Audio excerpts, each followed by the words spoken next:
안녕하세요. 그 길을 걷는 교회 수요 묵상 사무엘상 생각입니다. 긴 방학을 보낸 아이들은 학교로 돌아가고 오랜만에 저는 집에 홀로 남아 말씀을 읽고 있습니다.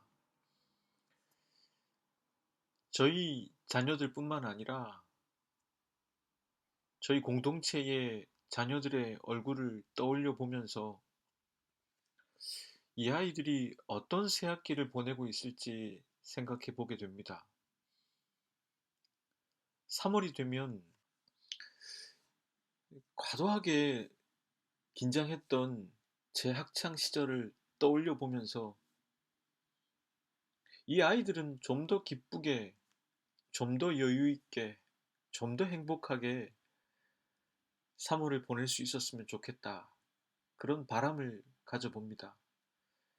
여러분들도 사랑하는 자녀들의 얼굴을 떠올리며 이름을 불러보시며 잠시 기도해 주시기를 바랍니다. 지난 시간 사무엘상 11장을 통해서 사울은 단지 사무엘에 의해서 기름 부음을 받은 종교적인 의미의 왕을 넘어서서 암몬과의 전투를 통해 정치적, 군사적 왕으로 등극하게 되었습니다. 이제 본격적으로 사울의 시간이 시작되고 있다고 해도 과언은 아닐 것입니다.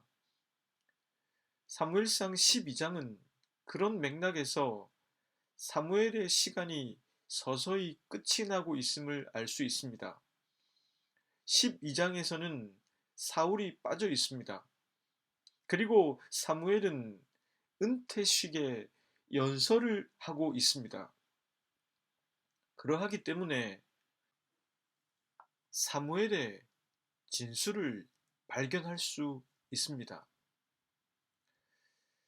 사무엘의 퇴임 연설을 기록한 사무엘상 12장 말씀은 크게 세 부분으로 나눌 수 있습니다. 첫 번째 덩어리는 서론에 해당하는 부분인데 이 연설을 하고 있는 사무엘 자신에 대해서 밝힙니다. 하나님께서 이스라엘 백성들의 요청을 들어주어 왕을 세우셨으니 이제 그가 이스라엘 백성들을 인도할 것이라고 말합니다. 그리고 자신은 이제 늙어 머리가 휘어졌고 자신의 아들들도 여러분들과 함께 있다고 합니다. 사무엘은 자신이 젊어서부터 오늘에 이르기까지 이스라엘을 인도해 왔다고 밝힙니다. 자신은 지금 주님 앞에 그리고 주님께서 기름 부어 세우신 왕 앞에 있으니 자기 자신에 대해서 고발할 내용이 있으면 말하라고 합니다. 내가 누구의 소를 빼앗은 일이 있습니까? 내가 누구를 속인 적이 있습니까? 누구를 억압한 적이 있습니까? 내가 누구에게 뇌물을 받고 눈 감아 준 일이 있습니까? 이스라엘 백성들은 이렇게 답합니다. 우리를 속이거나 억압하신 적이 없습니다. 누구에게서든지 무엇 하나 빼앗으신 적도 없습니다. 이 말을 들은 사무엘은 이렇게 말합니다.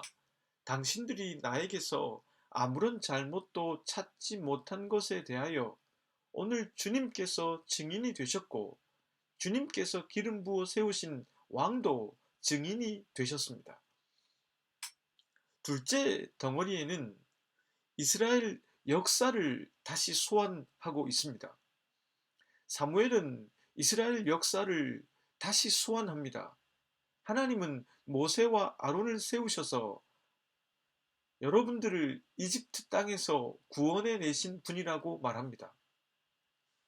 이집트 땅에서 억압을 당할 때 주님께서는 부르짖는 소리를 듣고 모세와 아론을 보내셔서 구원해 내시고 이 땅에 정착하게 하신 분이 바로 하나님이라고 밝힙니다.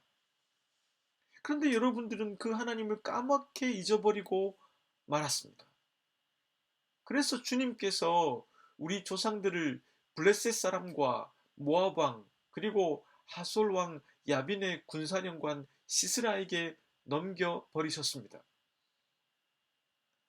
그때 이스라엘 백성들은 또다시 하나님께 부르짖었습니다. 이 호소를 듣고 하나님께서는 여러 명의 사사를 보내주셨고 저도 보내주셨습니다. 그런데도 암몬 왕 나하스가 쳐들어오자 당신들은 우리들의 왕이 하나님이신데 인간 왕을 요구했습니다. 여기 당신들이 요구한 왕이 있습니다. 주님께서 허락하신 왕이 여기에 있습니다. 셋째 덩어리는 이제 이 왕과 함께 진정한 왕인 하나님을 섬기자는 내용입니다. 사무엘은 하나님과 이스라엘이 맺은 언약이 왕정 가운데에서도 유효하다는 것을 이렇게 밝힙니다. 만일 당신들이 주님을 두려워하여 그분만을 섬기며 그분에게 순종하여 주님의 명령을 거역하지 않으면 당신들이나 당신들을 다스리는 왕이 다 같이 주 하나님을 따라 산다면 모든 일이 다 잘 될 것입니다. 그러나 주님께 순종하지 않고 주님의 명령을 거역한다면 주님께서 손을 들어 조상들을 치신 것처럼 당신들을 쳐 멸망시키실 것입니다. 그러면서 사무엘은 한 가지 증표를 보여줍니다. 사무엘이 하나님께 기도하니 천둥과 비가 내렸습니다. 이것은 왕을 요구한 것이 하나님 보시기에 얼마나 큰 죄인지 그것을 알게 하시는 것이라고 말했습니다. 이것을 보고 이스라엘 백성들은 사무엘에게 다음과 같이 요청합니다.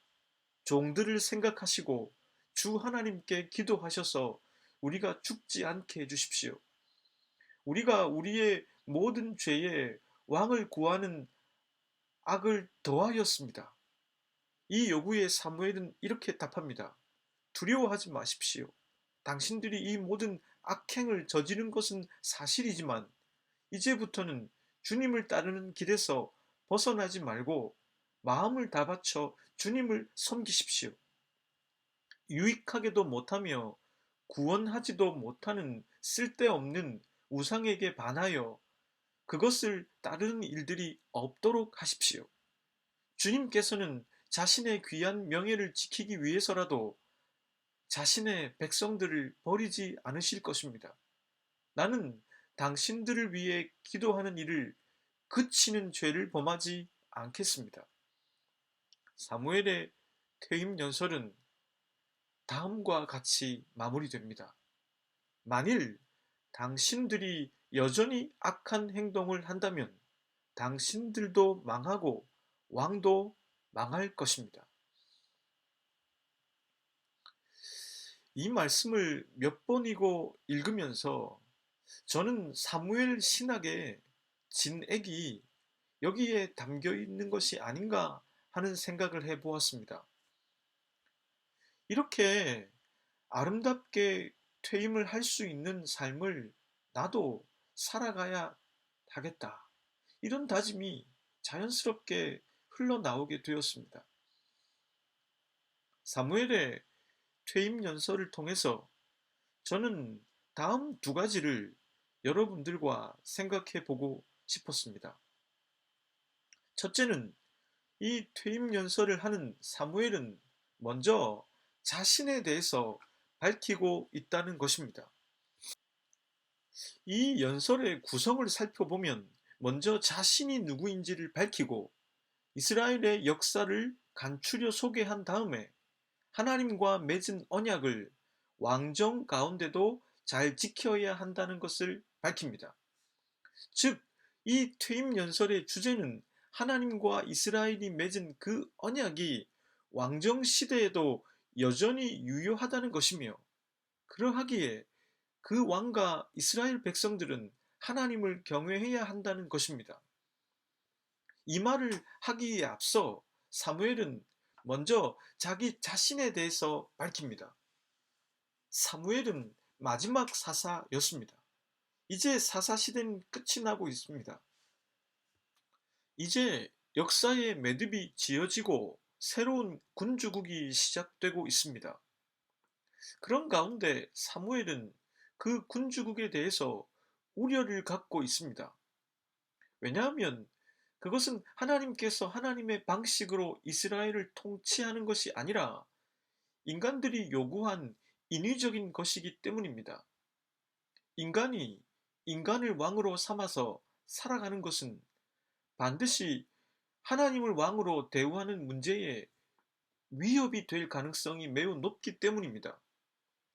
사무엘은 이 퇴임 연설을 통해서 그 우려를 정확하게 지적하고 이스라엘과 사울 왕이 그 우려를 잊지 않고 그것을 말한 사무엘을 잊지 않으며 무엇보다 하나님을 진정으로 왕으로 삼아야 한다는 사실을 잊지 않도록 하고 있습니다.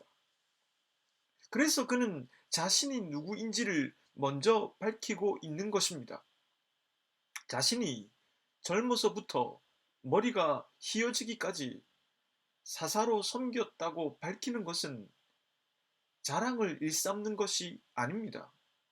자신의 개인적인 경력을 인정받아 남은 여생을 편히 보내기 위함도 아닙니다. 바로 그렇게 당신들을 이끌어온 노사사가 왜 이런 퇴임 연설을 하는지 잊지 말라는 뜻입니다. 또한 사무엘은 다음에 5가지를 하지 않았다고 밝힙니다. 소를 취하거나 당나귀를 취하거나 속이거나 압제하거나 뇌물을 받는 일은 하지 않았다고 했습니다. 사무엘은 엘리의 아들들이 잘못한 그 잘못을 자신은 범하지 않았다는 것입니다. 이는 왕이나 권력자들이 대표적으로 저지르는 죄목들을 열거한 것입니다. 사무엘은 자신의 직위를 이용해서 자신의 사익을 추구하는 사람이 아니었습니다. 이렇게 말한 것도 자신의 도덕적 우위를 내세우기 위한 것이 아니었습니다. 이미 백성들은 그것에 대해서 잘 알고 있었습니다. 그것을 다시 한번 확인시킨 까닭은 그럴 수 있었던 것이 자기 자신의 도덕성 때문이 아니라 하나님을 경외했기 때문이라는 것을 강조하기 위함입니다. 또한 그렇게 사익을 추구하지 않고 이스라엘 공동체의 선을 도모했던 나의 이 퇴임 연설을 마음에 새겨 달라는 뜻입니다. 그리고 이것은 이제 권력을 갖게 될 사울에게 주는 메시지가 될 것입니다. 자신은 사사로서 사익을 추구하지 않았지만 군주국이 된다면 왕은 더욱 유혹이 심할 것이니 이것을 잊지 말라는 뜻입니다. 해밍웨이는 선은 뒷맛이 깔끔한 것이다 라고 하는 말을 남겼습니다. 사무엘의 뒷맛은 깔끔한 것을 넘어서서 투명합니다. 그가 온전히 하나님을 경외하는 사람이었기 때문입니다. 그가 자신의 사익보다 이스라엘 백성들이 누릴 진정한 평화와 미래를 먼저 생각하는 사람이었기 때문입니다. 사무엘의 퇴임 연설을 통해서 저는 다시 한번 사무엘을 인정하게 됩니다.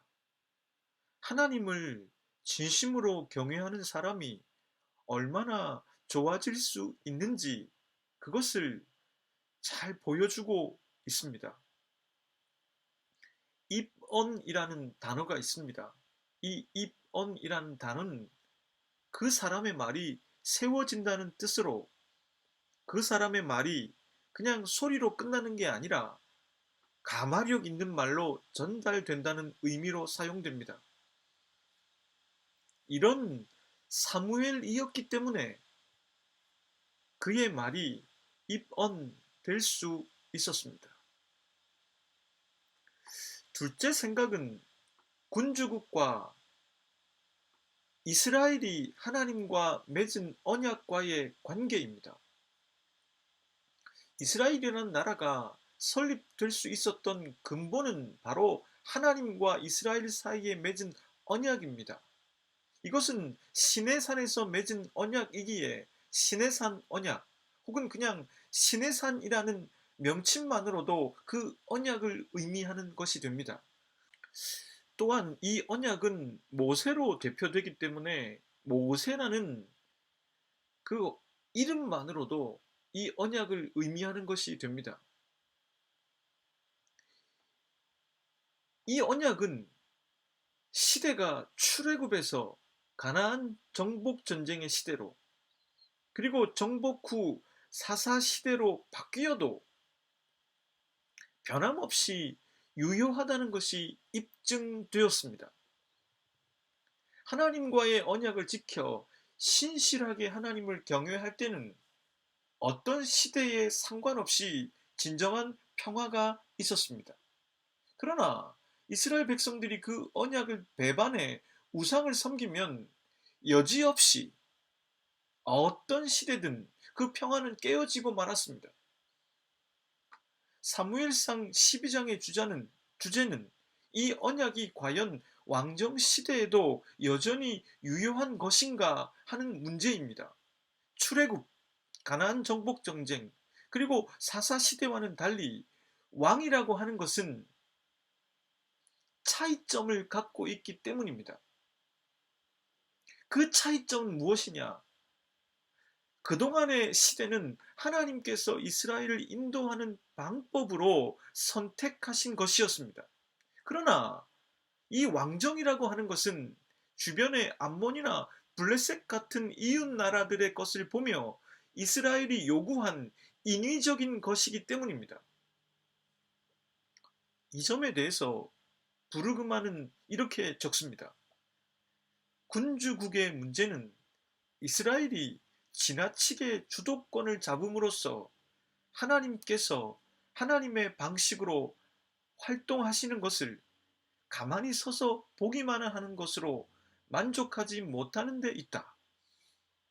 사무엘이 퇴임 연설에서조차 하나님께 구해 우레와 비를 내려 이스라엘 백성들에게 경고로 삼은 까닭은 왕을 구한 것이 여호와의 목전에서 크나큰 악이기 때문이라고 말했을 정도입니다.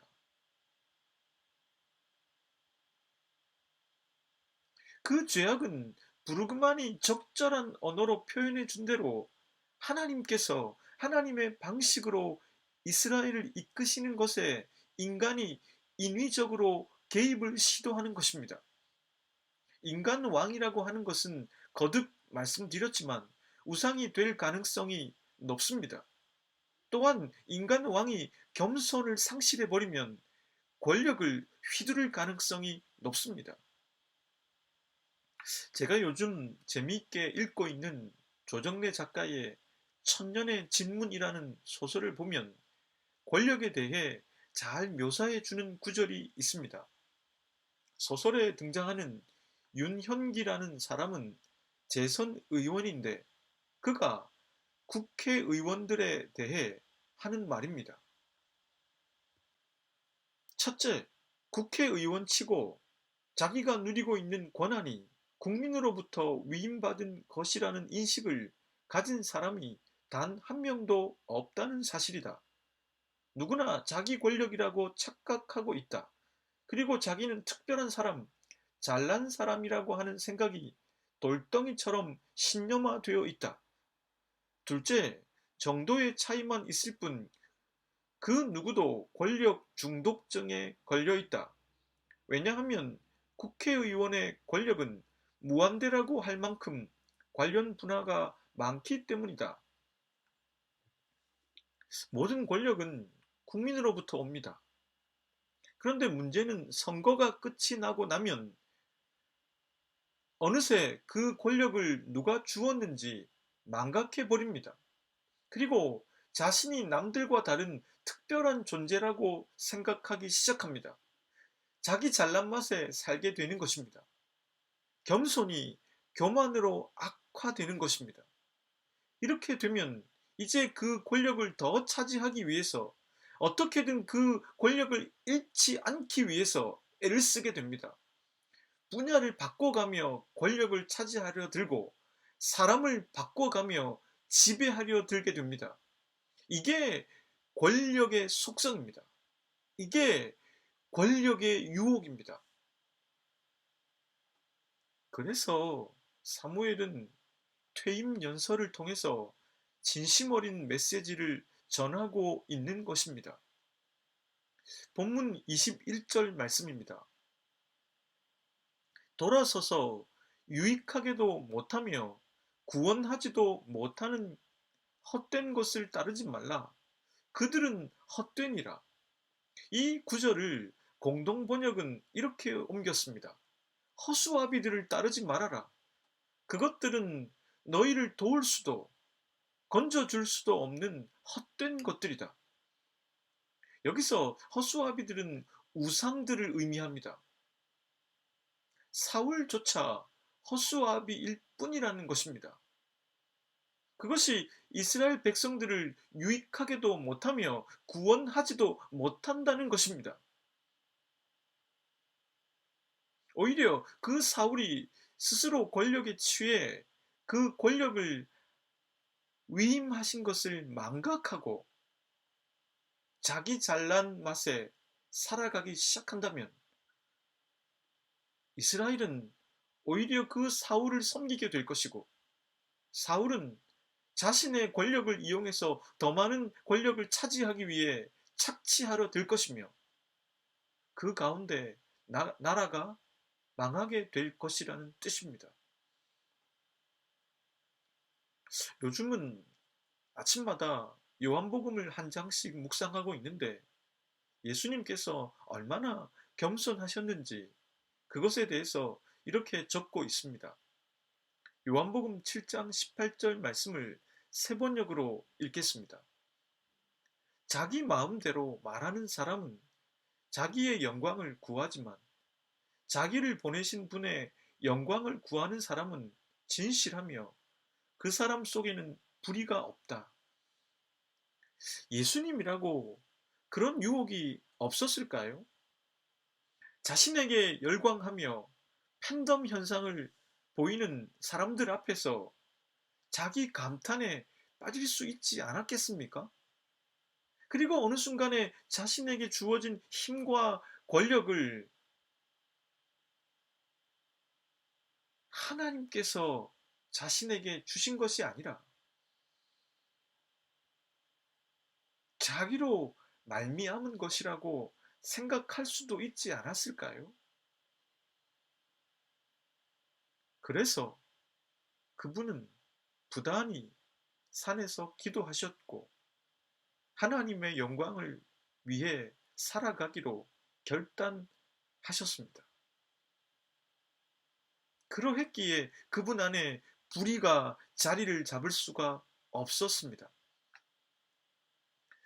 게르하르트 로핑크의 말처럼 이스라엘 공동체를 교회라고 본다면 공동체는 언제나 우상을 조심해야만 합니다. 인위적인 시도를 조심해야 합니다. 하나님께서 하나님의 방식으로 일하고 계신데 그것을 방해하는 어떠한 인위적인 시도를 하려고 하는 것이 아닌가 잘 분별해야만 합니다. 또 교회 지도자는 자신에게 하나님께서 주신 권위를 날계란 다루듯 조심해야 합니다. 예수님께서 늘 하나님 앞에서의 겸손함을 유지했듯 그렇게 겸손해야 합니다. 그리고 사람들의 시선이 자기 자신이 아니라 온전히 하나님을 향하도록 해야 합니다. 이게 참 어려운 작업인 것 같습니다. 사랑하는 여러분, 여러분이 속해 있는 교회, 공동체는 어떠합니까? 오늘은 사무엘의 퇴임 연설을 구구절절 마음에 담아 봅니다. 함께 기도하겠습니다. 하나님, 매주 수요일 말씀을 한 장씩 읽어 나가며 당신의 음성에 귀를 기울입니다. 말씀을 전하는 자가 아니라 말씀이신 당신께 집중할 수 있도록 도와주십시오. 사무엘의 퇴임사를 저도, 그리고 교우들도, 사랑하는 형제 자매들도 가슴에 새기게 해주십시오. 우리를 진정으로 유익하게 하며 구원해 낼 수 있는 하나님 앞에 겸손하게 다시 한번 쓸 수 있기를 바랍니다. 우리의 기도가 좀 더 진실해질 수 있게 하시며 우리의 삶은 좀 더 자연스러워질 수 있게 하옵소서. 예수 그리스도의 이름으로 기도드립니다.